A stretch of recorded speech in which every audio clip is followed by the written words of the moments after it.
hopefully one of these days more men will learn. You'll save a lot of stress if you just go ahead and listen to your wife.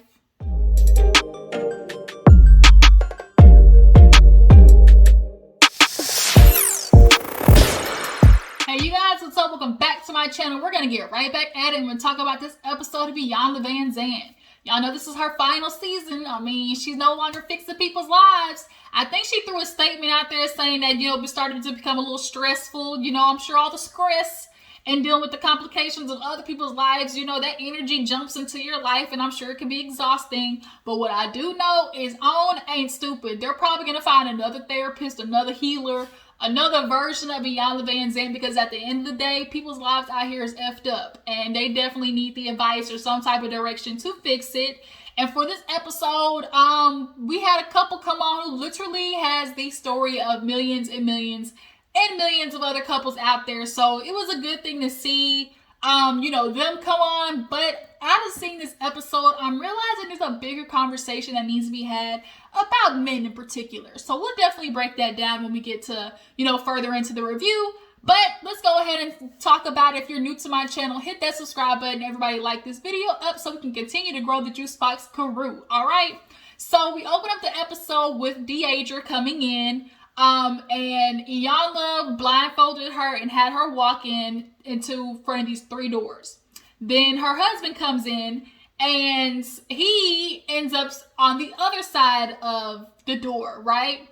And they were tasked with picking which one represented their marriage. For his side, I think it was, I made my bed, I just gotta lie in it, I ended up in a nightmare, and this is the woman of my dreams or something like that. On her side, it was, if only you knew, what was her side? If only you knew, he's my dream man. And the other one was somewhere in the middle, like, this is what I chose for myself or something like that. But nonetheless, she chose if only you knew, and he chose, this is my bed, I gotta lie in it. And so Iyanla handed him a big ass bucket of lemons, which basically is like him saying, I got lemons, I just gotta make lemonade with it. So they end up going into the room and she starts breaking down the relationship, why they're here, yada yada. And basically it's the breakdown of a marriage in business. They're in business together. Well, really not together, but the husband's in business. But then when some shit goes wrong, it's, oh, I thought I asked you to do it, but then I didn't want you to be in there in the business because I can't trust you with it. But yet when the taxes are bad, that was her fault because I tasked her with doing the taxes. Real bullshit based. But we'll get into that part. I just kind of went a little ahead of my time because that pissed me off. But so they're in business together and then they got married only 6 months after knowing each other, right? So basically their love story is quite simple. He saw her eat some strawberries. He came over there and was like cracking jokes. She thought he was funny, kind of cute. And in the famous words of Mike Epps, we were rapping and that's how it happened. And then they got together. He moved in with her after 6 months and then they got married, right? Or no, did he move in before? I think he moved in before that. And then after 6 months, they got married after their first date. So this is his second marriage, y'all. His second. And they have 11 kids in between the both of them. I think she previously had two with him. And then he previously had, what does that make it? 7 or something like that? Bruh.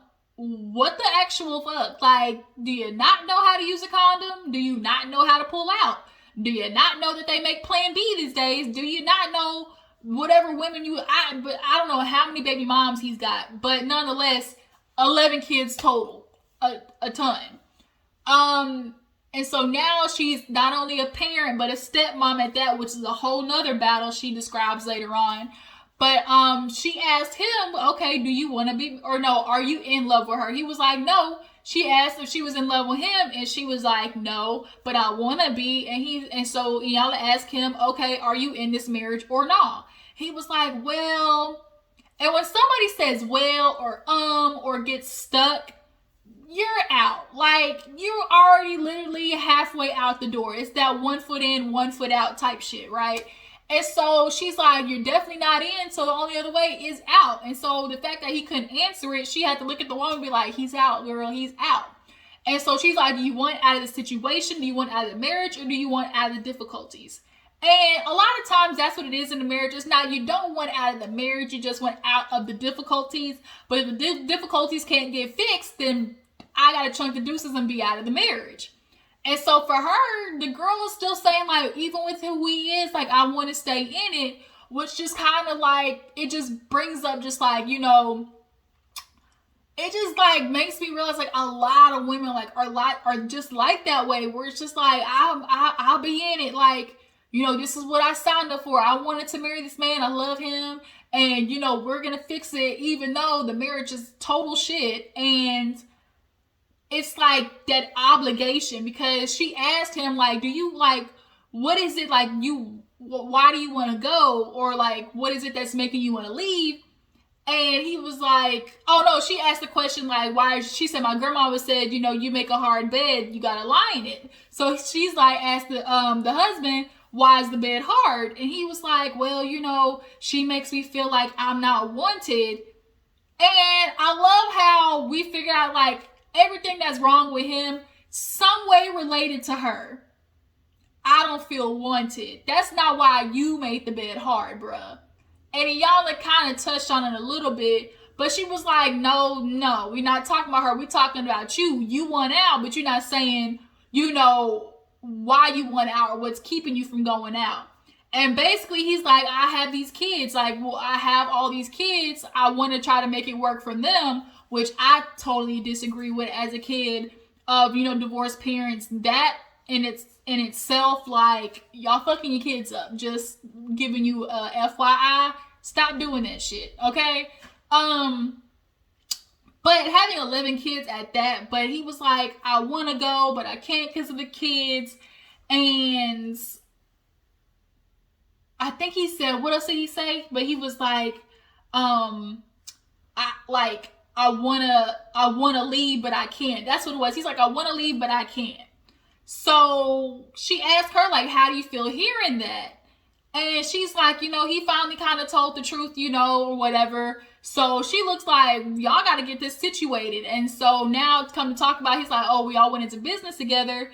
And she asked, like, okay, who brought up the business? And he was like, well, I mean, she did, or no, it was like, well, why is the business not working? He's like, well, you know, when I first started the business, you know, she was telling me that she wanted to quit work, and I was saying, you know, I was feeling like this, and Iyanla cut right to the shit, was like, basically what you're trying to say is, I wasn't feeling supported. You know, I'm trying to start this business up off the ground, and you wanted to quit work. That's not making it easy on me, dear.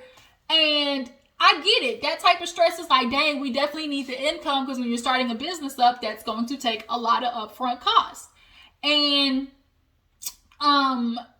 so with him feeling that way, you know, she started asking, okay, well, who bought into whose plan?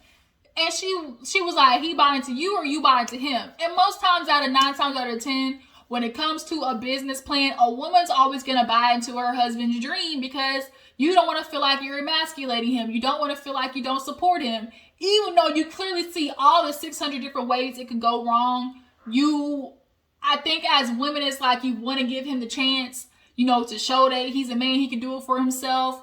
Even though you see the shit that's literally getting ready to happen, but you don't want to make him feel like you're not supporting him. So go ahead, I'm going to buy into your dream. You start the business, and she did exactly what a wife should do, which is, okay, I'll help you work on the plan.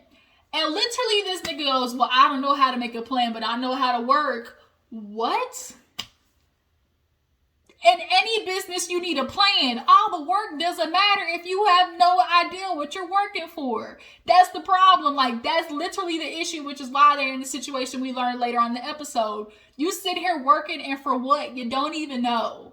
You don't even know. That's why it's called a business plan. And then you're sitting there mad that shit's going up in flames when you literally won't listen to your wife when she's coming to you with a plan, because at the end of the day, you don't respect her and you don't want to give her, things because you feel like she's not going to do it right or she's not going to fulfill them.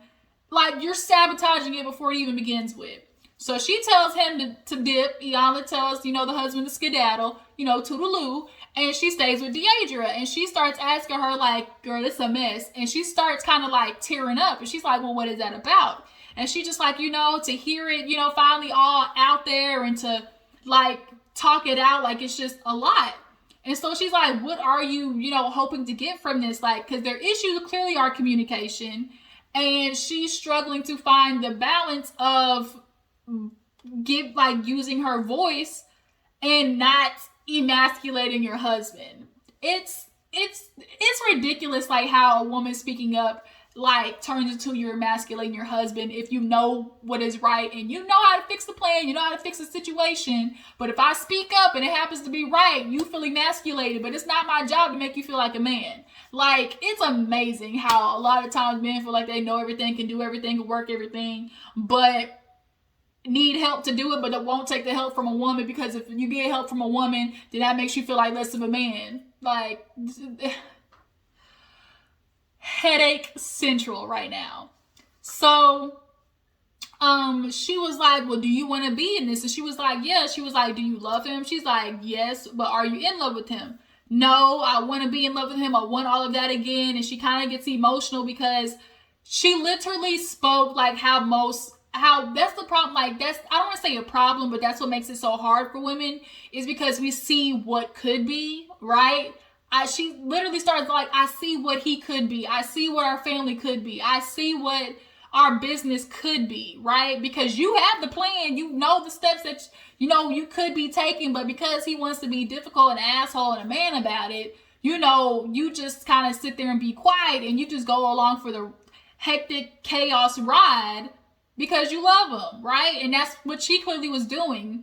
And in the midst, she's like hurting herself because at the end of the day, you see the full picture. And as she said, just because I see what could be doesn't mean that's what's going to happen. And that's what's so hard, right? So she's like, that's kind of what happens when you get with a dude after 6 months. And she's like, what did you learn about him that you didn't know, being with him? And she's like, I learned that he likes to blame other people for what's wrong. And we clearly see that this episode. Ain't nothing wrong with him. It ain't my fault that I messed up. It's so-and-so's fault. It's your fault. I gave you the duty. A lot of times men can't take ownership of why they fucked up. It's somebody else's fault why they messed up. Him included. And y'all tell like this. What happens when you marry a man after 6 months? Quit doing that shit. I agree with Tyler Perry. You gotta be with a person in all 4 seasons before you get with them. When they broke, happy, sad, and grieving. I think that's what it was. You gotta be with them in all rich, poor, happy, and sad. All 4 seasons. Happy and grieving. All 4 of that before you get with a person. Period. But she realized he likes to blame people, and now she has to deal with that. Like, you got to figure out your way to work around it.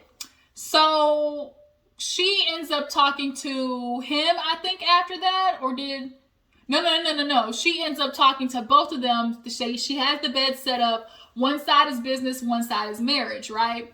They both, want to work on the marriage. So then Iyanla has like these quote tags that she's holding up of what they really want to say, but you're not saying it. And that's also a problem too in a marriage or in a relationship. It's like when you don't say the stuff, yeah, you might be not causing an argument right now, but now you're wearing that energy. You might not be saying it, but you're wearing it. You're feeling it, like your energy is coming across that way, which isn't helping.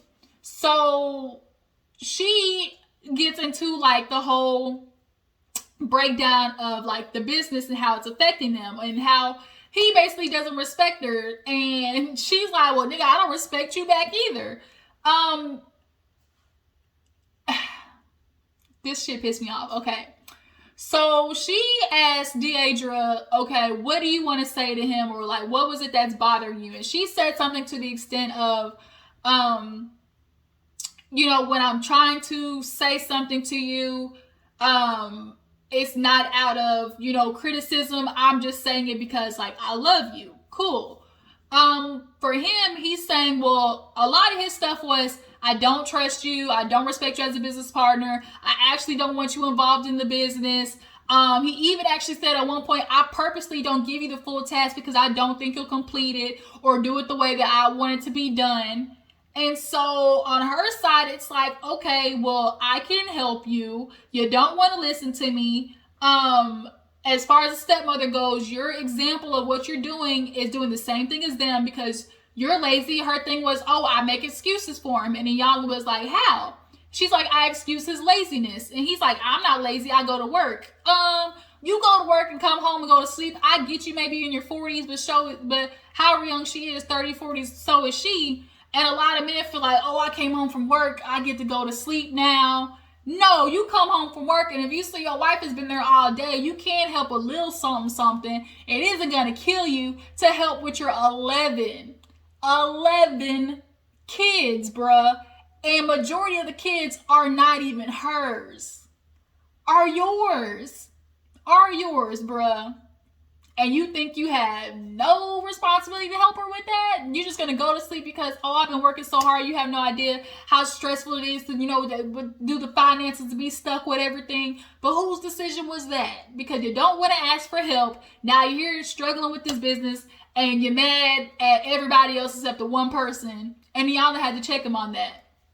She's like, you are like coming after me saying that, you know, you don't trust me, but I don't trust you either. Or, you know, I don't respect you either because when it comes time to do something, you don't do it. You have shown me that you cannot complete a task. You live in chaos. And a lot of men are kind of like that. They'd rather live in controlled chaos.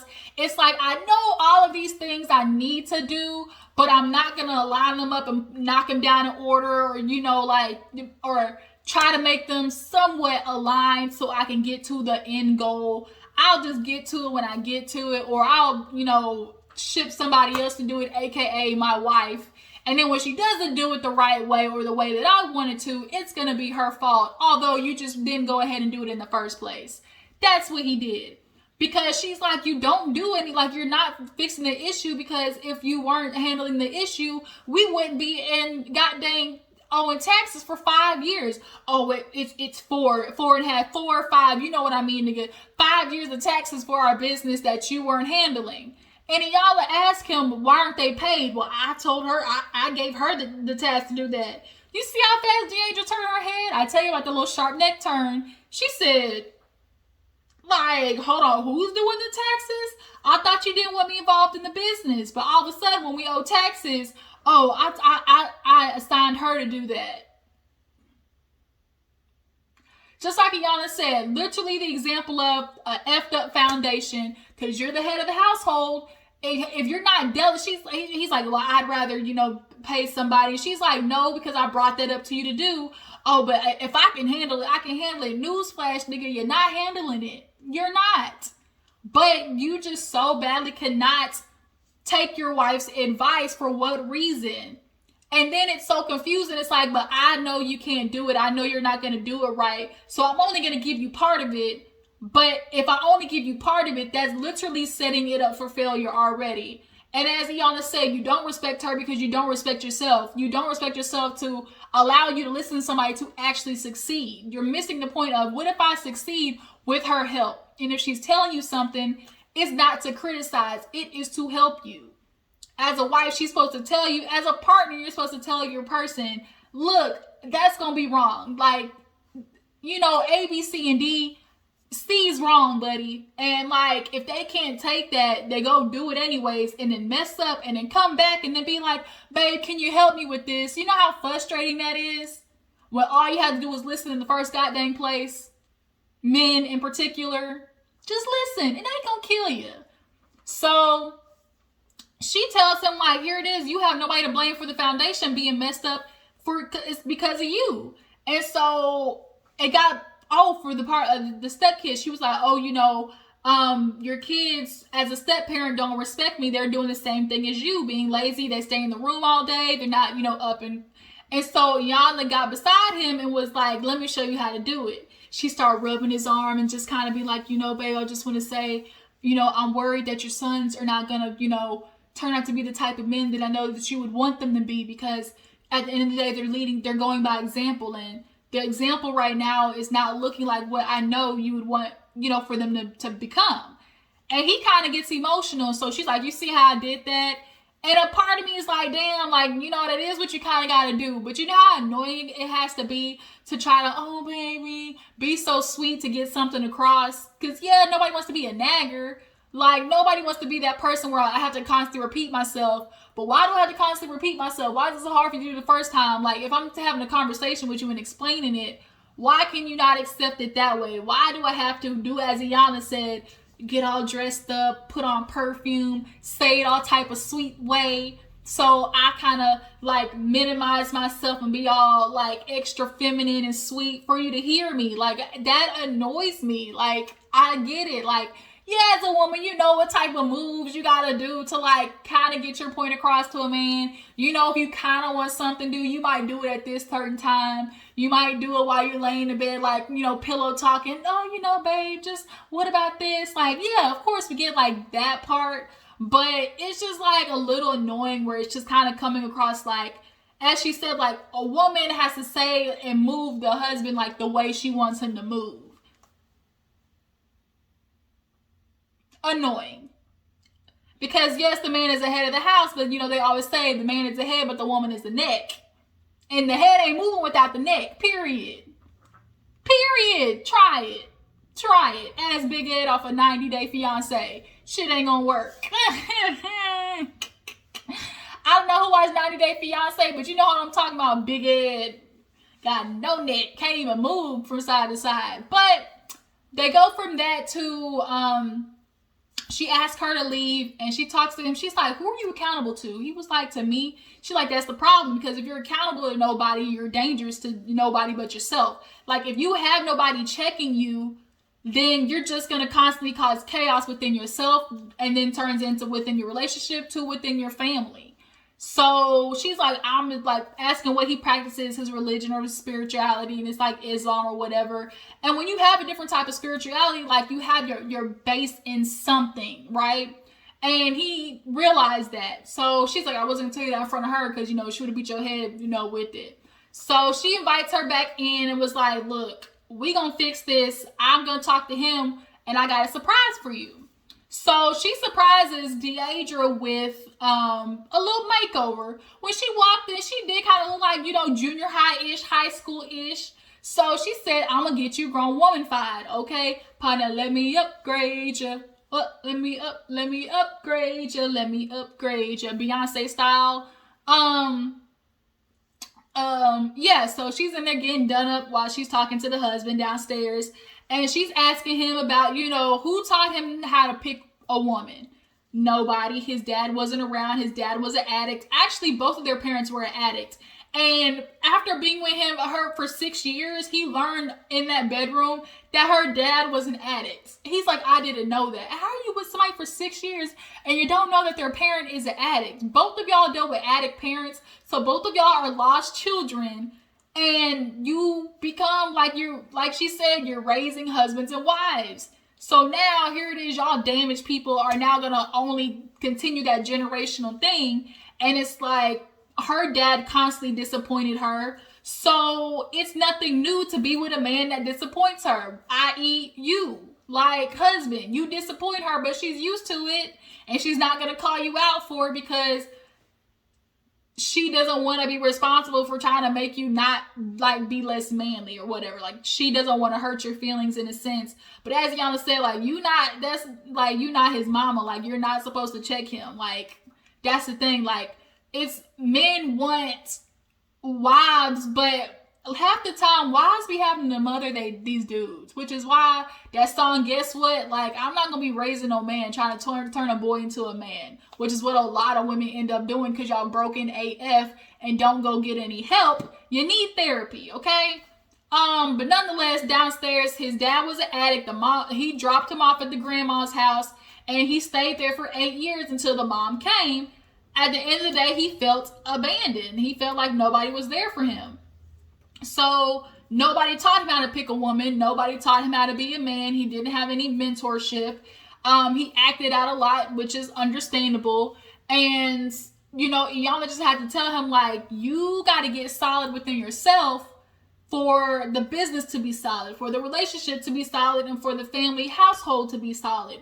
If it starts at the head of the house and you all jacked up, if you're all poisoned, that's just going to travel down like to the rest of the system, period. So she asked him, they asked each other to like write a prayer for each other, and he wrote a prayer for his wife. It was sweet. He kind of got emotional, and Iyanla was like, look, it's good to know that you get emotional praying for your wife, you know? And he's realizing like he needs to start appreciating her more and maybe start considering her more in decisions. But you can't sit there and be like, oh, I don't want you involved in the business and be fucking up the whole business, and then come to me when it's all messed up and be like, babe, can you help me? When you could have asked me from the beginning. Because like I said, that is annoying for the birds. So she's talking to him about that. And then she's talking to him about her not being a mother to him. Like, she doesn't want to be a mother to him, and you keep looking for her to mother you because that's what you didn't have growing up. Like a figure, like somebody telling you or like guiding you, right?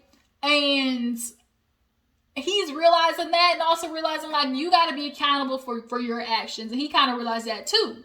So Deidre comes downstairs and she looked fly. Okay. Even though she had the glasses, but she was fried out and laid to the side, right? He kind of looked like, ooh, wait a minute. Here go my wife. Wait a minute. And they hug each other, and he's happy. He looking at her, all goo goo gaga eyes. And Iyanla's like, this the last time that you do this. Don't be walking around the house looking like, oh, that's what happened. She put her in a robe.